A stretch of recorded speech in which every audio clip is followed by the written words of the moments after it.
किसान भाइयों नमस्कार, मैं कृषि डॉक्टर सतीश आपका Bharat agri Hindi YouTube channel में स्वागत करता हूं। आपकी तरबूज की फसल अचानक मुरझा रही है। पौधे हरे भरे होने के बाद भी 3-4 दिनों में सूखकर नष्ट हो रहे हैं। अगर हाँ, तो आपके प्लॉट में सडनली विल्ट यानी हम उसे उगटा रोग भी कह सकते हैं या मर रोग भी कह सकते हैं, तो इसकी प्रॉब्लम आ चुकी है।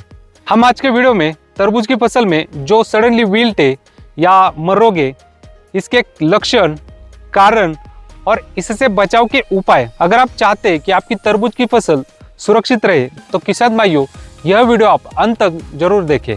यदि आपको वीडियो पसंद आए तो वीडियो को लाइक, शेयर और चैनल को सब्सक्राइब करना न भूलें ताकि खेत से जुड़ी सभी महत्वपूर्ण जानकारियां आपको यहाँ पे मिलती रहे।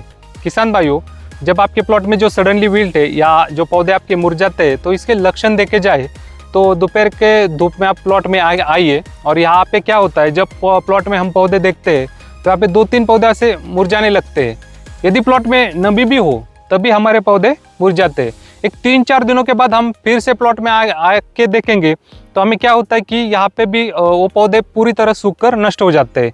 और एक 7-8 दिनों में वही पौधे आप फिर से देखेंगे तो यहाँ पे क्या होता है कि जो पौधे के पत्ते पूरी तरह जल जाते हैं, खाली वहाँ पे जो फल है वो रहते हैं और वो फल भी अधूरे विकसित बचे रहते हैं। तो इस तरह आपको लक्षण दिख जाए तो उसी समय आपको प्लॉट में जो मुरझाना है उसको नियंत्रित करने के लिए दवाइयाँ छिड़काव या ड्रेंचिंग करनी पड़ेगी। किसान भाई, जब प्लॉट में सडनली विल्ट आती है, जैसे हम इसे मुरझाना कहते हैं, तो इसके कारण देखे जाए तो प्लॉट में बहुत अधिक पानी दिया या बहुत कम पानी दिया तो इसकी वजह से क्या होता है कि प्लॉट के जो पौधे हैं हमारे तरबूज के वो कमजोर हो जाते हैं।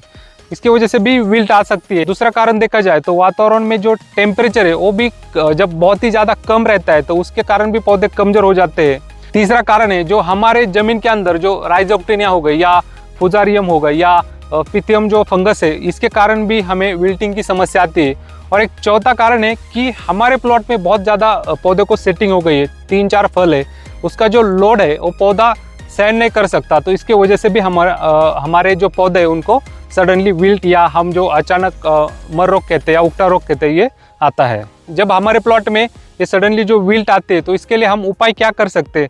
तो अभी ये आप मेरे पीछे जो हमारा प्लॉट देख रहे हो 30-35 दिन का है। तो शुरुआती अवस्था में आपको क्या करना है कि अभी हम प्लॉट को क्या छोड़ना है कि ट्राइकोडर्मा विरिडी 2 लीटर और सुडोमोनास फ्लोरेंस हम 1 लीटर 200 लीटर पानी में, ये एक जैविक फंगिसाइड है, तो हम ये 200 लीटर पानी में मिक्स करके ड्रिप से छोड़ने वाले हैं। यदि आपको जैविक फंगिसाइड नहीं मिल रहे तो रासायनिक फंगिसाइड में आप धानुका का जो कोनिका आता है या सिजेंटा का जो ग्रैलिस आता है, इसमें हमें कॉपर ऑक्सीक्लोराइड 45% और कासुगामाइसिन 5% जो कंटेन आते हैं तो ये आपको 500 ग्राम 200 लीटर पानी में मिलाकर ड्रिप से छोड़ना है।